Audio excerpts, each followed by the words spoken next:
Hey, do you like using Titebond Thick and Quick? Now, you know one of the problems with this stuff is when you're doing a lot of things that you're gluing up in a project, every time you put it up, the glue goes down from the nozzle, and when it's time to glue again, you got to sit there and try and shake it back down. Let me show you what I like to do when I'm doing multiple glue ups with Quick and Thick. I got a little box here, and when I did, I kind of made a little smaller so I could fit my glue bottle in there. And I like to put a plastic bag over this. The reason so I don't get my box all wet. Put a wet paper towel on the bottom. Pop off the lid. Stick it in there.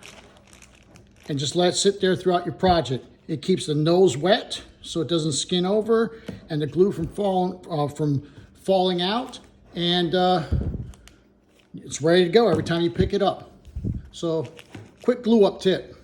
Thanks. At ease, maker.